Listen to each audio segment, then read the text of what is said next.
Blog Talk Radio. Hello, everyone, and welcome to Laurie Smith on Blog Talk Radio.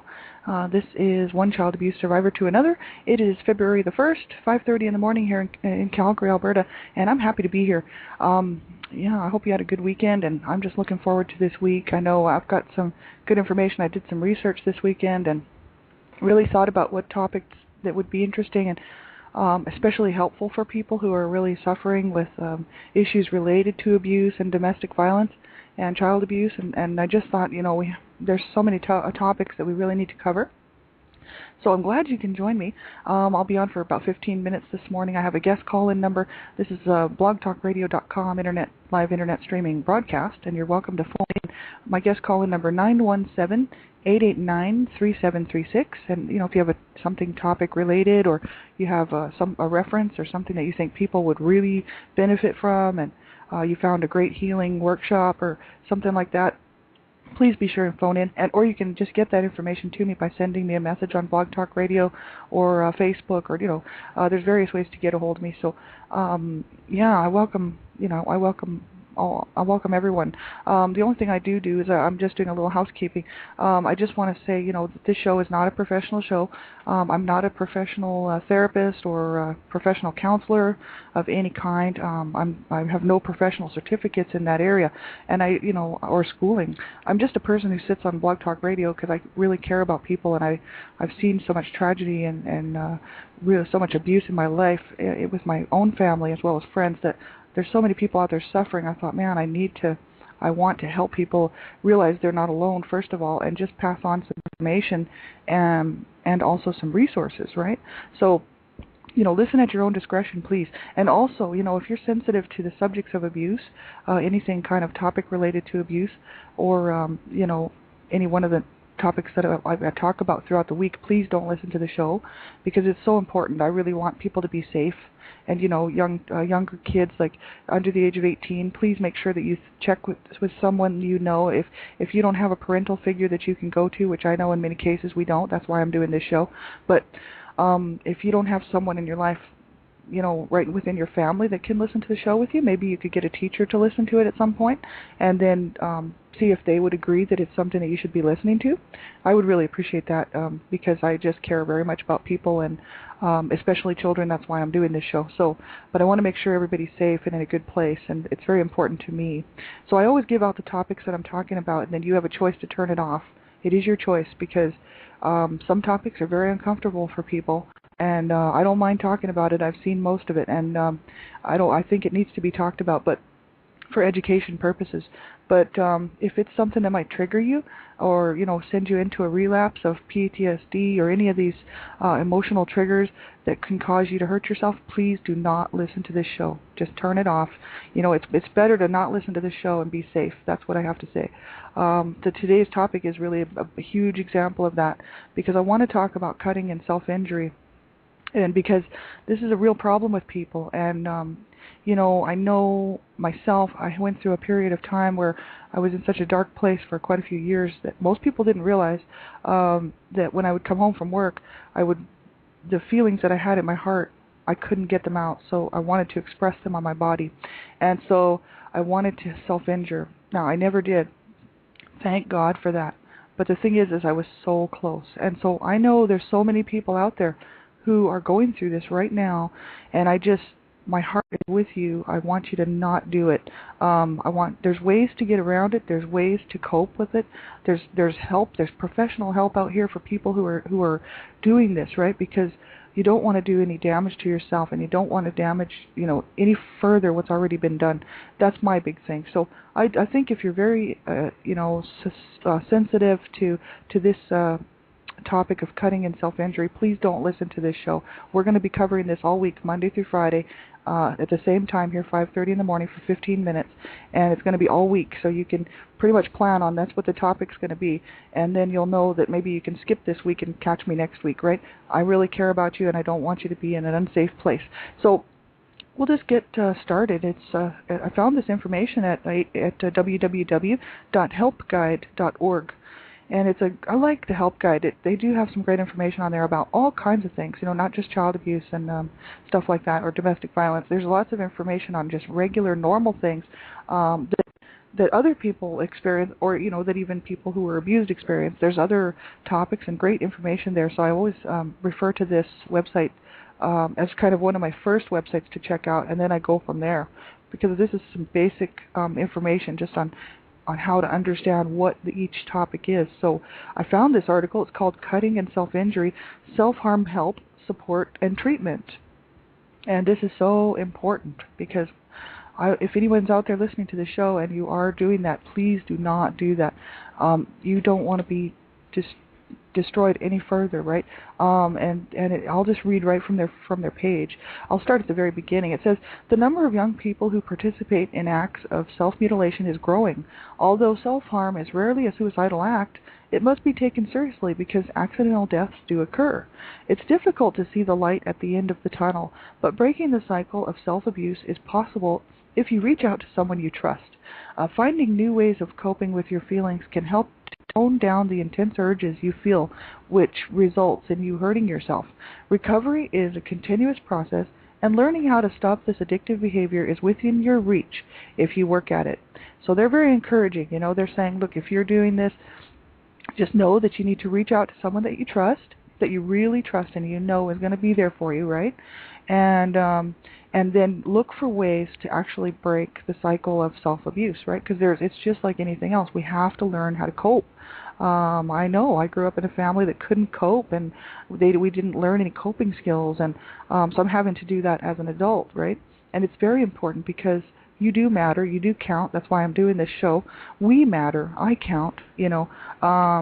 So that's why I'm saying it's worth finding out what works to help us to move past this stuff. And that's the thing. I'm not a therapist or a counselor, but I would seek therapy and counseling right now if I thought that I was going to do that, because I didn't actually look on the web or reach out to people or look around to see what kind of information was out there when I was in this situation. I just kind of thought I was in it myself. I thought, well, I'm in this alone, and that's the big issue. I just want people to know that you're not alone, and there's other people who are doing the same things out of for maybe the similar reasons, and there's groups that you can get in on that you can become a member of, and you can talk to people that have been through the similar situations, and that's why they understand where you're coming from, and they know what it's like to be in that position, so they tend to have maybe some references or some ideas on how they coped with it, right? That's why it's so important to reach out and don't suffer in silence, right? So we'll keep looking here. Who engages in self-injury? That's the next piece here. I'll just read right from the page. The numbers are staggering. About 2 million people in the U.S. are self-injurers, and approximately 1% of the population has inflicted physical injury upon themselves at some time in their life as a way to cope with an overwhelming situation or feeling. Those numbers are most likely an underestimation because the majority of acts of self-injury go unreported. In other parts of the world, the numbers are considerably higher. Self-injury does not discriminate against race, culture, or socioeconomic strata, but there is conflicting data regarding demographics. Some reference sites indicate that the majority of people who engage in this type of addictive behavior are predominantly female teenagers and young adults, while other sites indicate that both genders ranging in age from 14 to 60 self-injure. However, there is consistent agreement that self-harm has more to do with having poor coping mechanisms than anything else, right? Because obviously if there's a real problem, and a person who self-injures obviously cannot cope and find the answers to this problem, so they self-injure. And I know that's what was going on with me. I was in a similar situation, and thinking seriously, I wanted to show what was going on in my heart. I wanted people to be able to see it outside on my body, and I thought, obviously I've got a problem, because if I want to hurt myself and do any more damage than had already been done, there's a problem. I'm having a hard time coping with what's going on emotionally inside of me and what's going on in my heart. And I thought, this is just terrible. And something kept telling me not to do it. So I had like a voice in my mind, and I'm very spiritual, and I believe it was probably, from I believe in God, and I think it was probably from God saying, do not do that.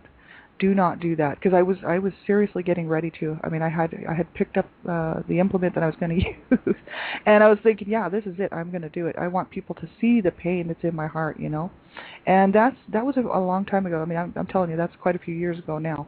But thankfully, I was able to move past it, and I think it was because something kept telling me, do not do any further damage than has already been done. Right? That I felt so damaged on the inside, that I thought, no, I need to show people how damaged I am. And the whole thing it was just a cry for help, really. And I'm sure of it. And so something just kept saying, do not do that. Do not hurt yourself. You've been hurt enough. So that's my message to you today. You've been hurt enough. So do not hurt yourself any further. It doesn't do any good. It won't help people to see the pain in your heart. Really, someone who's a really good friend can see the pain in your heart. So you have to reach out and make some really, really good relationships with people, and if someone's just not a good friend and they're just giving you a bad time and they don't care about your situation, well, don't spend a whole lot of time with them, right? You want support. I know myself. Since I started reaching out here, it's only been a few months, I have found that I have so many people in my life right now who genuinely care about what's going on in my life, and I have never felt that before in my entire lifetime. Even with, minus my friends from when I was growing up, because I know that they did care. But since then, I haven't had anyone be that kind of a friend for me. So I'm telling you right now, I have so many friends that actually really care, and that's what I want for you, because it's nice to be able to talk to people when you're having a hard time and you're just thinking, man, I can't cope today. I really need your help. Can you help me just get through this? I just need someone to listen. And people, if they really care about you, they will want to help you. They'll be like, I'm here to listen. You just talk away and get it off your chest, because you don't want to hurt yourself. You've been through enough. You've had enough issues, and whatever the issues may be, no one should suffer from self-injury, right? We have enough inflicted on us from other people, so you don't want to injure yourself, and the pain in your heart has to come out, but it should come out in a more creative way, and maybe with a therapist or with a counselor, or if you don't like that, get onto some of these groups. I belong to Child Abuse Survivors, a safe place for survivors and their supporters. There's people on there who can help me at any time. I can find someone who is there, who's experienced it. They know what I've gone through. They know where I'm at, and they can help, right? And that's just one group out of how many thousands, probably millions of groups that because people, once you start reaching out, you start to find that there are a lot of good there is a good support system there, and you just need to remember that possibly maybe therapy down the road, right? If you find a good therapist that just wants to that somebody recommends, especially if somebody recommends them, right? I just think it's such a great idea. So there's also, we're going to look at tomorrow types of self-injury and maybe reasons for self-injury and stuff like that. We're going to continue on with the article, and you can look at this today if you want to. www.helpguide.org. And it's a section called Under Abuse and Addiction called Cutting and Self-Injury. And it's just a great article. We'll have about a minute left. There's a new group. It's called Purple Phoenix Survivors. It's a faith-based, members-only women's support group for sexual or domestic abuses. And this is my good friend, and Donna, and she set this group up. And I'm a member, and I'm just so happy to be a member. You can find it at http://purplephoenix.ning.com, just like Phoenix, purplephoenix.ning.com. But it's a members only. You have to sign up. But it is faith-based. But let me tell you, the support on there is awesome. There's also Michelle Rosenthal, Heal My PTSD. That's a great resource for people who are suffering with this kind of stuff, like, cutting, self-injury and cutting issues. www.healmyptsd.com with Michelle Rosenthal, the founder. She's awesome, and I just love her. There's Points with Purpose. www.pointswithpurpose.com for female and male survivors, for both, right? I mean, it's just awesome.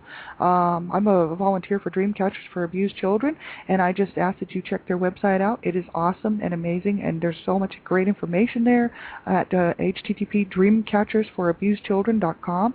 And Art by Linda Lee, my good friend Linda Lee, she has a website, www.artbylindalee, and she also has some Ning groups that I belong to. of them, http://lindalee.ning.com. If you need more resources, get a hold of me. I'll be back on tonight at 9:30. We'll be talking about a different subject, and I'm happy to be here. I hope you will contact me if you need something. Thank you so much. Have a great day, everybody. Take care of yourselves, okay? Get some help. Thanks a lot.